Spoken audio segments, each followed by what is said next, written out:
her day. What was preparations like? So I had to work out. I was in the gym and I have my own personal trainer who was recommended by TC, my mentor. And I had to do vocal training with Auntie Kelly from East Point Productions, and I had to get myself ready mentally in terms of like affirmations and speaking positive things about myself and not being pessimistic because it's very easy to go down that path in a competition. So it was just about being ready for me. Okay. And what kind of affirmations? Probably like you're like worth it and you're capable of doing things you set your mind to and stuff like that. It's just nothing too extravagant or too extra, but just little things because it's a start. It's a start. So as I get like older and experience more things in my music career, I'll probably go bigger affirmations. Yeah. What is working out for you like? I box.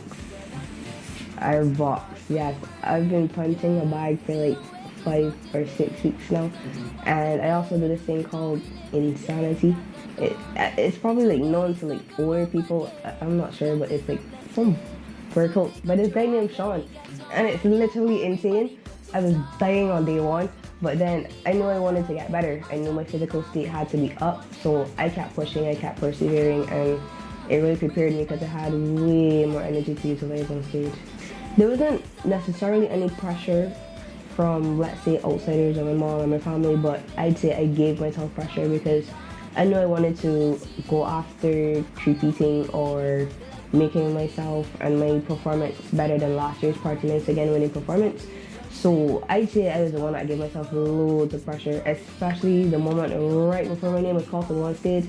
I was freaking out, but then I was told to do these deep breath exercises, so that really calmed me down, and it was just, yeah, so the adrenaline would be pumping before I go on stage, so it was really mainly pressure for myself.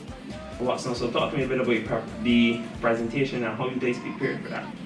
Well, we sat down, we typed out the words to the song, and we went through it, and it honestly came flowing because we knew it was about Beijing thing, we knew it was about spring gardening, it was about the Multi-Garden Highway, and we wanted to incorporate all these different things that people see on Kadooment Day.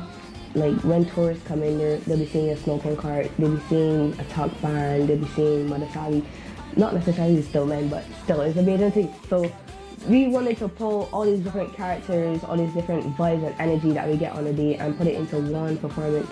So all these, on the night, there were costume people too. It was just, the performance was just so good, right? And the presentation, it was just such a high one for us that it really pulled out the performance more because you're really hearing and seeing what the song was all about and one thing together on the night.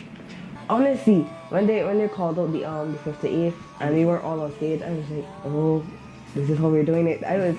The nerves were going through me. I was panicking, but honestly, I really didn't mind because I knew the performance beat Party Nice Again, so whatever position I came that night was good for me. How did you get into music? My mom, she heard me singing in the shower one day and she was like, I'm gonna take you to Mr. Richard Stout, and I joined his competition. That was my first time ever like singing.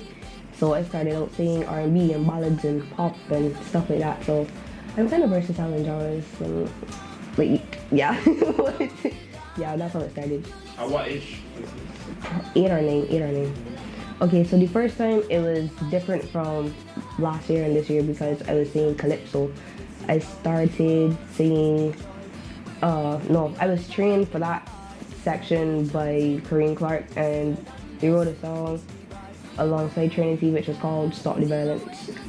The song was basically pleading to Beijing to stop the violence because Barbados was experiencing, I think, its highest crime rate ever. So it was kind of sad as a child because a few days before the competition I actually experienced like a shooting.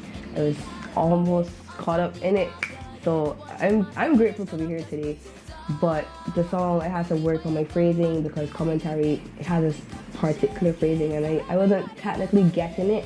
So I had to work hard on that and expression and being expressive, gestures on stage and showing my emotions on stage. So it was kind of different. Why did he switch to Soba in 2022? Probably based to the world, because when I sang the Affirmations medley in the finals, where I came second, Mikey Hofmeyer from Red Boys contacted my mom, and he was like, "Your kid has something special in her, right?" So we worked on a song and shaft rotate, and it just kind of went from there. It was a lot of fun. They say that you remind them so much of a young TC, and now TC mentors you. Talk to me a bit about your relationship with her. Well, yes, TC is my mentor. Although she was the head mentor in Beach to World, I'd say our journey started after the actual competition. And she's been really helpful. She's been preparing me for the season. She's been preparing me for when she, not necessarily retires but moves on from the same arena. And I thank her loads. She's taught me a lot. She's given me a lot of advice, how to use the stage, how to interact with the audience, how to speak to the crowd. Like, there's so much to take in, and she's a veteran. And she's at Soca 4.0. I'm on our team, celebrating 40 years. So the first step is have confidence, because once you have confidence, you can achieve anything you want. And even if it takes longer than expected, it's a process, it's a journey, it's not gonna happen overnight. So keep coming back and find yourself a good team, because having a great team is important. How did you get your confidence? Well, that's a good question. I'd have to say it came from going back and continuing, because when I first started out, like in Richard Stelt Teen Talent, I wasn't the person I am today, but I kept coming back, and as I realized it's not gonna happen drastically, I was like, okay, the confidence started building up, and I was getting better. We're getting better at talking, opening up to people, singing, and that's how it actually came about.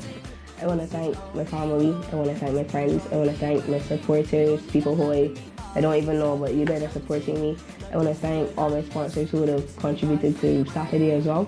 I want to thank Auntie Kelly from East Point Productions. She's my vocal coach, my vocal trainer. I want to thank TC. I want to thank Auntie Sonia. I want to thank Auntie Natalie. I feel like I'm missing people, but everybody who has contributed to the Tae, the person that I am today, I want to thank you. Hi everyone, I'm Tae, and you're watching Hop Over Close Up.